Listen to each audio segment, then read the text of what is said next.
समस्त को स्वागत। पिलामाने आशा करे समस्ते भलरे थिबो। आमे आज पंचम श्रेणी साहित्य कुसुम पुस्तकर आमे भारतर शिशु कविताटी को पढ़िबा। एहार कवि हेउछंती अन्नदा प्रसाद रक्षित। जननी और जन्मभूमि स्वर्ग ठारू बड़ और आदरणीय। निज देश को समस्ते भारी भल पाती। तार नद नदी पहाड़ पर्वत सागर पानी पवन फूल सबकिछि सौंदर्य पूर्ण। तार सुंदरता अवर्णनीय। भारत मातार अगणित शिशु संतान आम भितरे बहु संभावना लुचि रही। आम उद्देश्य महत्। देश को उन्नतिर सर्वोच्च शिखर में पहुँचाइबा आमर लक्ष्य। एठारे कवि छोट छोट शिशु माने किपरि भारत को प्रगति पथरे आगे नेबाकू चाहती ताहा वर्णना करिसंती। एबे आस कविताटी को आवृत्ति करिबा। प्रथमे मु आवृत्ति करिबी, तुमे माने सुन, तापरे तुमे माने आवृत्ति करिबो। आमे भारतर शिशु। जे देश पुण्य बुके बही जाए गंगा जमुना नई। नील परबार गाए जार गीत जा चरण छुई छुई। तुषार शुभ्र मुकुट जाहर हिमालय गिरि नामे। से पुण्य माटीरे जनमी धन्य होइछु आमे। ए देश माटीरे गढ़ा मो देह ए देह माटीरे मिशु।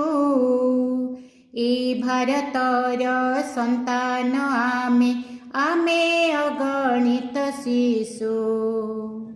रक्त कमल सम एई देश बुके उठी अछु फूटी सुंदर अनुपम।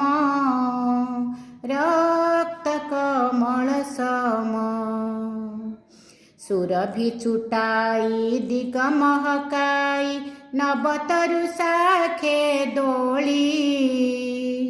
ए देश कानने उठी अछु फूटी रंग कुसुम कली।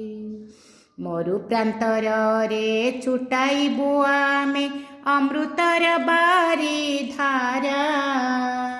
नव पुलकरे भरी देबु प्राण हसाई जगत सारा। आगामी दिनर सबुज स्वप्न सफल करिबा पाई।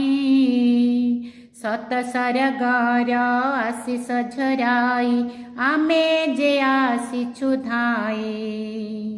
मुख मुखे देबु भाषा ए देश उसारे मधुर काकली लक्ष्य मनर आशा। मुख मुखे देबु भाषा बंधुर पथे आम अभिजान आमे नव किशलय। नील मेघ बुके आमे विद्युत तिमिरे आलोकमय। एई भारतर संतान आमे लक्ष्य शिशुर दल। आगामी दिनर नव संकेत मनरे असीम बल।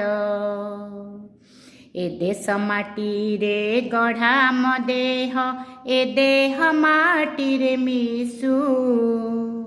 ए देश जननी संतान आमे आमे भारतर शिशु।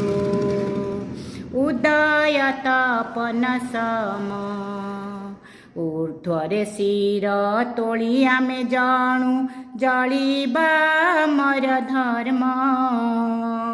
उदय तपन सम उदय तपन सम। धन्यवाद पिलामाने।